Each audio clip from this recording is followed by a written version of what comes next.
Casserole cookery with cheese, Kraft American cheese. This is very similar in color to the Philadelphia cream cheese one, which is interesting. A scallop of leftovers. Okay, there you go, ladies, and men, whoever's watching. We can all use that today, right? A scallop leftovers. Flaked fish. And was looking for a date, but not seeing it. Look, Velveeta. I can probably find out when they first published Velveeta, or produced Velveeta, and find out how old that sucker is. This is from Kellogg's, Battle Creek, Michigan, and it's talking about honey. I've never seen this one before. It's got schmutz in here. Not dated. Honey waffles. That's very interesting. Oh, wow. It's a tiny little feed sack, except for it's not feed, it's seed. A ½ pound of white clover seed by Montgomery Ward. Now, that's just the cutest thing I've seen today, except for maybe that sugar box-shaped cookbook. The Book of Good Living. Cod liver, an iron tonic. Okay, this is Venol. And from Morgan Drug Company in Altoona, PA. Again, Quack, Quack, Quack, Quack, Quack. And here is another of those Metropolitan cookbooks. This one has writing on it. So, other than, wait, what did I see? Metropolitan Life, your friend, the nurse. Visiting nurses. Oh, very nice. This was printed in 1922.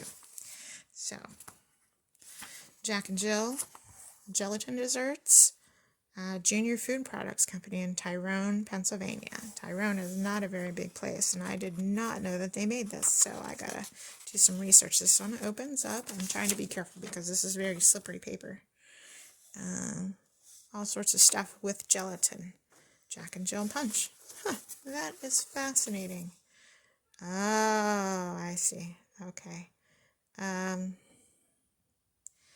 seeing mention Nestle's, and yeah, not sure about that. Gonna have to take a look at that one. Never heard of it. A Monograph on Muffins by Calumet Baking Powder Company. I have not seen this one before. I would remember something saying Monograph on Muffins, 1923. Black and white.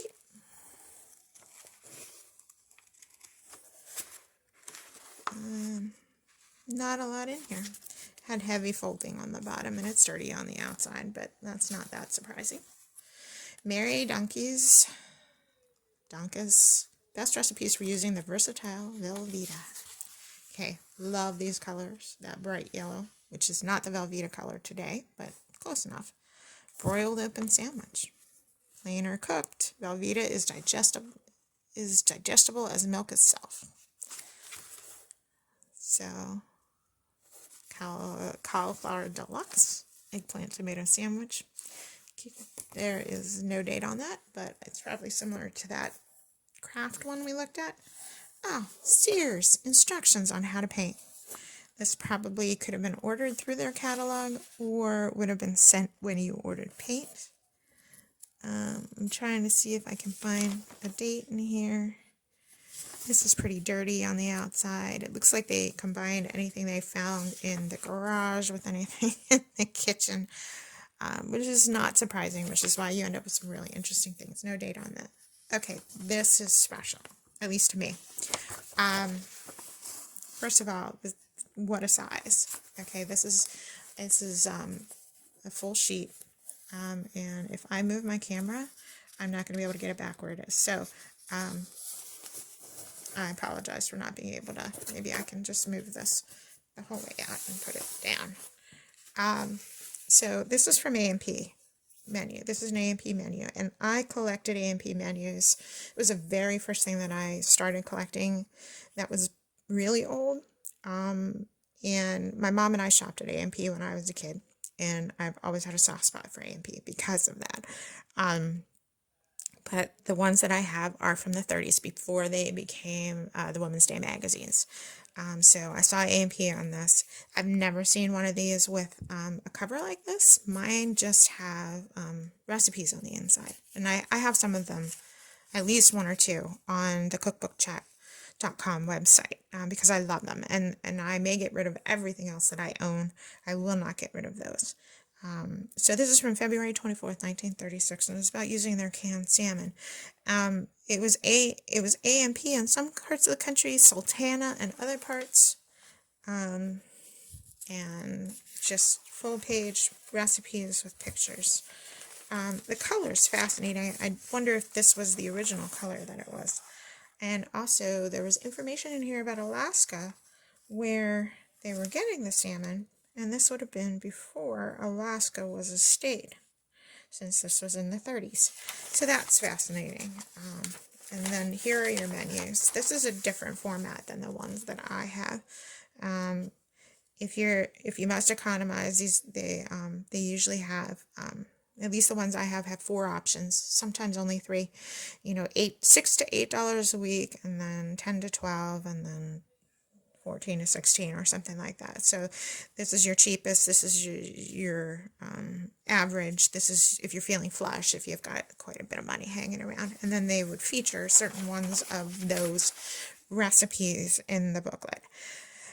I just absolutely love these things from A&P. So next week's A&P menu is about cheese, and then these could be 3-hole punched and put in a binder, which is what happened to mine. But I have never found one with pictures. So now I'm on the hunt because I know these exist, and I have to find the one from March, the first week of March in 1936, which is all about cheese.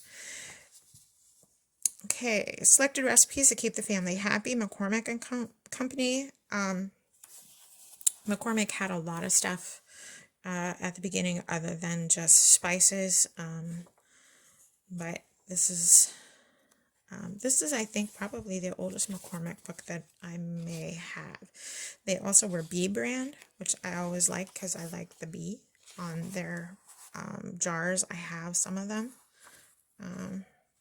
This coupon expired January 1st, 1932, so this was before 1932. Very nice condition.